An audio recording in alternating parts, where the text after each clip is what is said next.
Can everyone see that? Yeah, that's great. Yeah, cool. Thank you.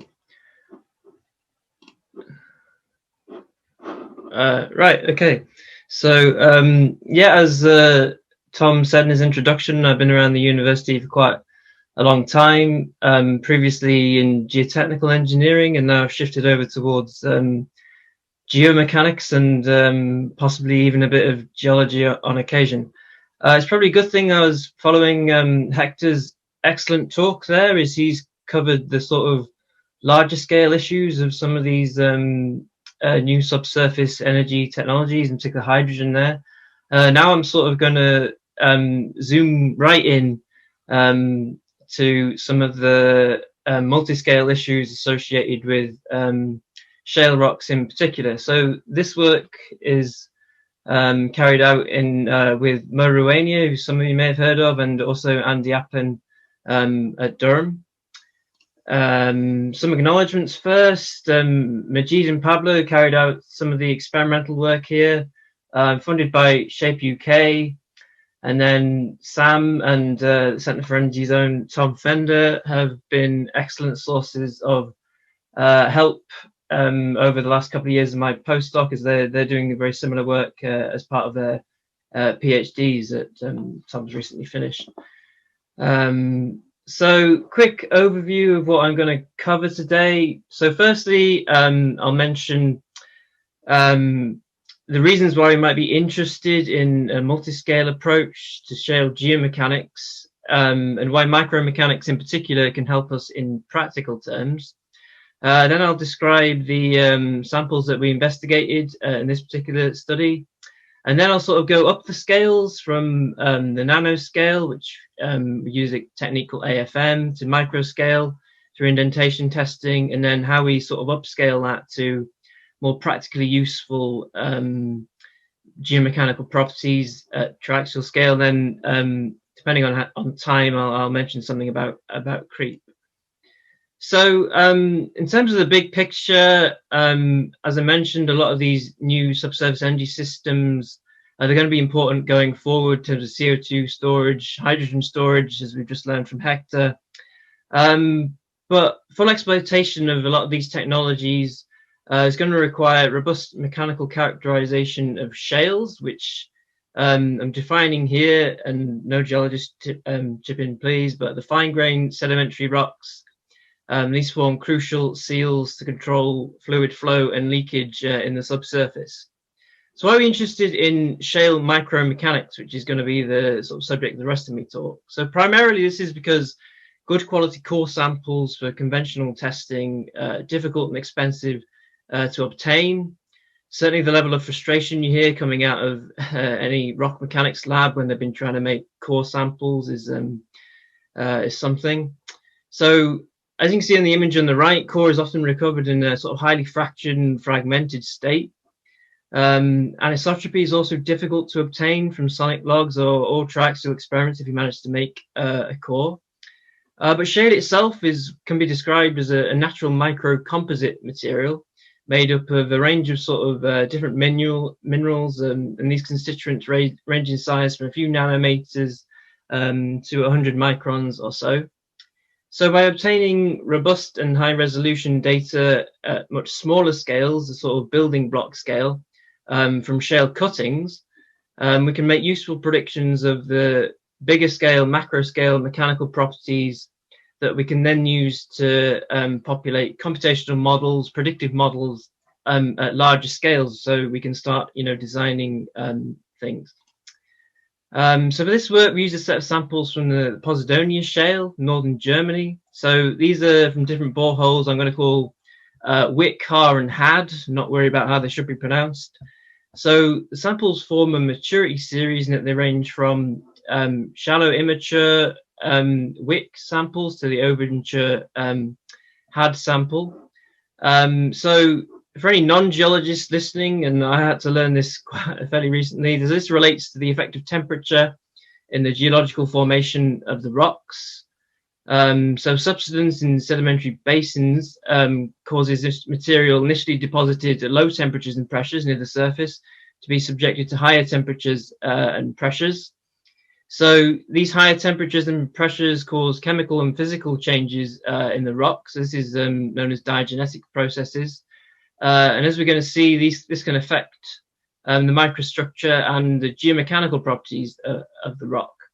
So the compositions of the given in the table there. So in terms of mineralogy, the wick sample is rich in clay and organic material with a high porosity. Don't know if I can just get my laser pointer. So high amounts of clay and organics, which is I'm going to call kerogen. And then the Har and Had samples have lower porosities and organic contents, and are increasingly rich in carbonates, so calcite and dolomite. So the reason for that, and also the difference between these samples, is not just due to the mineralogy, but it's also down to these diagenetic processes that happened as the rock was buried deeper and deeper. So essentially, you can see this in these backscattered electron images on the right-hand side. So without wishing to get into huge detail on this, what you can easily see just from looking at the images is that the general appearance or the texture of the samples is quite different as the maturity increases from the wick immature to the Har mature samples to the Had, which is over mature. So the change in texture is a result of diagenetic processes, the main one being precipitation of carbonate cements between grains. So I won't start pointing things out on the SEM images, but basically, which is just interpretation of shades of grey, which is always an interesting one. But essentially, this is evident in patches of calcite cement you can see in the Har sample. And then when we get to the Had sample, which looks completely different to the other two, this is essentially because the shale matrix has been completely transformed and been essentially replaced by dolomite. So in the rest of the presentation, I'm basically going to describe how this change in texture and mineralogy is linked to the geomechanical differences between these three samples. Yeah, so just also to mention that this is about 0.1 of a millimeter. So already I'm looking at very small scales, with the ultimate aim being to upscale to something triaxial size, which is sort of 50 mil for anyone who doesn't know. So firstly, the first experimental technique I'll mention is AFM. So here in this test, we tap a probe over the surface of the sample, and the peak force in the probe, which is kept constant, is monitored to track the surface at a very small nanoscale resolution. So you can essentially get a force separation curve for each tap, and then from the unloading part of the curve, you can measure the reduced modulus. So in micromechanical experiments, often instead of Young's modulus, we talk in terms of a reduced modulus to avoid making an assumption about Poisson's ratio, which is difficult to measure. Another thing to mention here is the resolution of data collection depends on the radius of the tip, which is usually between 10 and I think 40 nanometers. If I get that wrong, Tom's probably and so the tip is basically very, very important. So I think as an example, diamond is a common material to use, pretty expensive for obvious reasons, but essentially the range of measurements, stiffness values that you can reliably measure depends on that tip material. So we're going to use this technique to focus on the stiffness of the organics in shale. Basically, this is because it's found mixed inside the clay matrix in sort of thin lenses. So it's difficult to extract the mechanical properties with larger scale techniques. So if I maybe just skip back a phase, but you can see the organic matter appears as black in the BSE images. So you can see the wick sample has these big, thick lenses, which is sort of remains of algae. In the Har sample, these are starting to disappear due to mechanical compaction, and also they've been filled with carbonate cements. And then when we get to the had sample, essentially the organic, the visible organics in the BSE images have pretty much disappeared. In the wick sample, the image at the top shows a mechanical map of a target area so just to illustrate the scale, as the scale bar saying 2 microns. So next to it is the histogram of measurements from all the different taps on that grid. So we can see that a peak occurs at around 5.8 gigapascals. So this peak is associated with this large black area. Here we can confirm that conclusion by looking at the Eds Chemical Analysis. So you can see the blue square. If you sort of tilt your head, you can see that sort of lens of organic material is correlated with this high amount of carbon, which suggests that it must be organic matter that we're looking at, which is good because that's what we want. For the Har sample, as I mentioned, there's much less organic material, and it also tends to be present in much smaller patches. So for this reason, the diamond tip we were originally using, we swapped to a silicon nitride tip. So you can see you get basically a higher resolution, and you can see these small patches of kerogen, which is probably solid bitumen squeezed between some of these grains. And then the peak that is around about 10 gigapascals is much more obvious in this second map. So the stiffness value we get for the kerogen here is 11.3 gigapascals, which leads us to think that the stiffness of kerogen tends to increase from the immature shale to the more mature sort of oil window shale. So having characterized the organic material at this very small length scale, nanoindentation testing, despite the name, operates a slightly larger length scale. So here an indenter is pushed into the material, and the mechanical properties are extracted from the loading and unloading curves.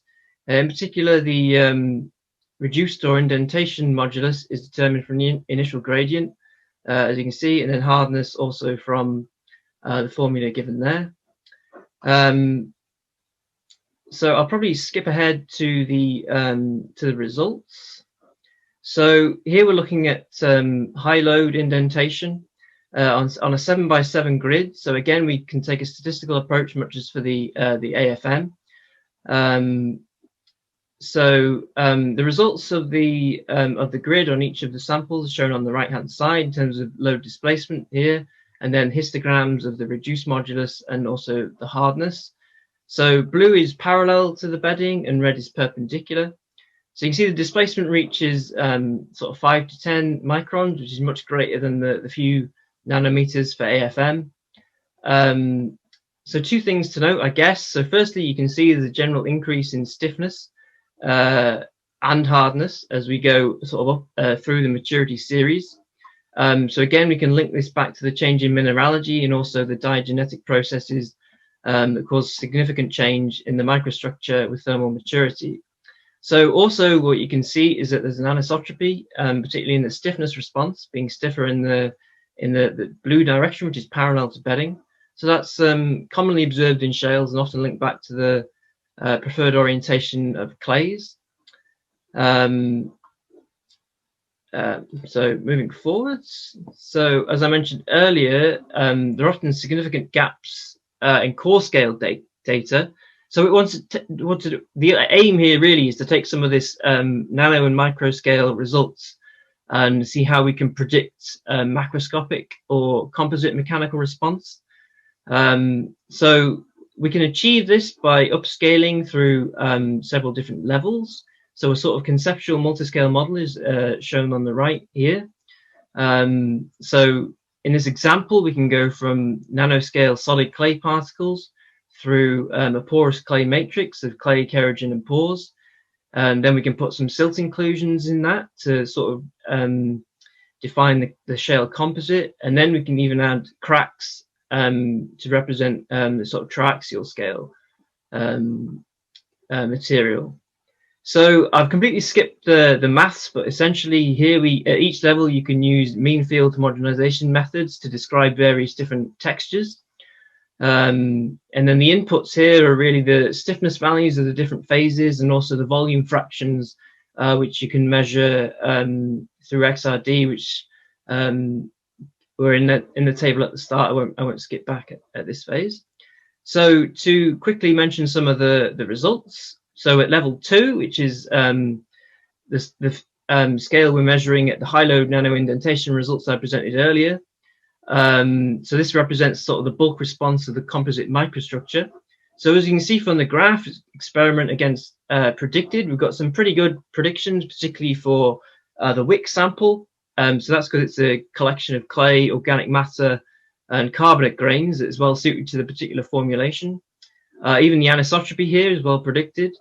For the had sample, obviously the predictions are a lot worse, mainly because the model that we're using here doesn't really describe the sort of bulk or the matrix of dolomite. So that's kind of something we're working on at the moment.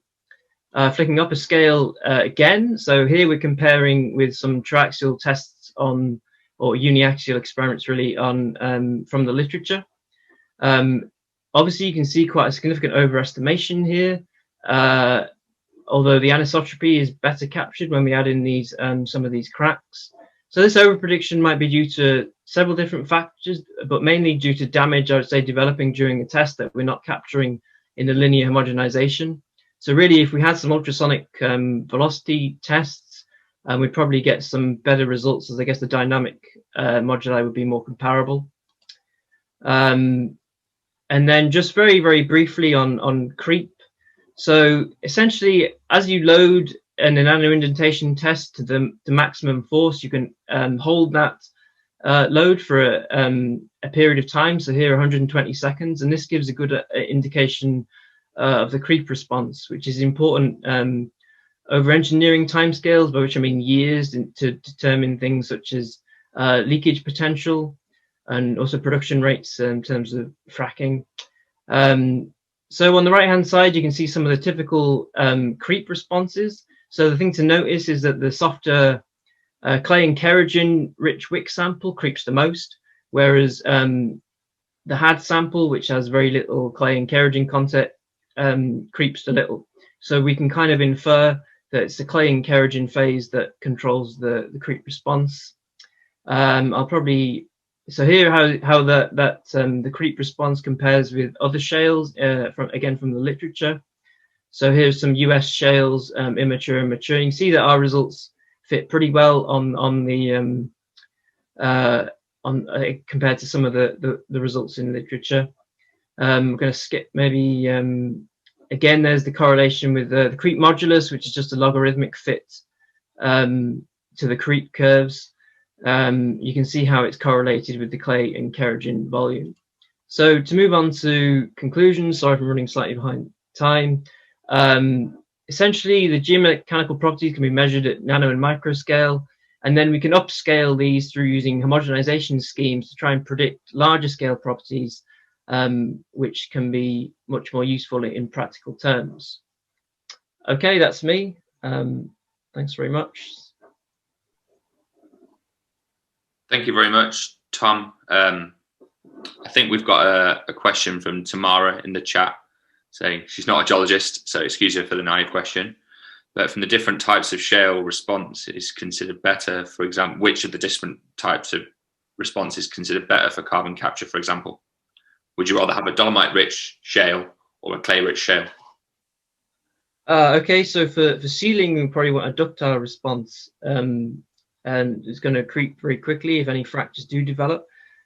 So we'd rather have the clay-rich sort of lithology. Yeah, I mean, I was going to ask actually as well about why you thought there was a higher level of anisotropy in your dolomite-rich shale. Do you think that's something that's been identified before, or is it something that's unique to what you found? Yeah, it's a good question, really. I think so. I think what I would imagine is a lot of these carbonates have sort of formed a preferred direction. I would say, you know, in general terms, the anisotropy of all the samples is quite similar, really.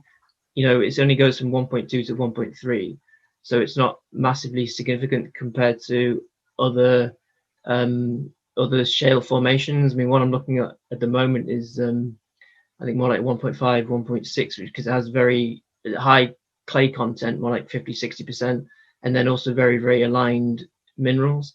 So yeah, so basically the anisotropy doesn't only originate from the clay phase, I think is the conclusion you can draw from that.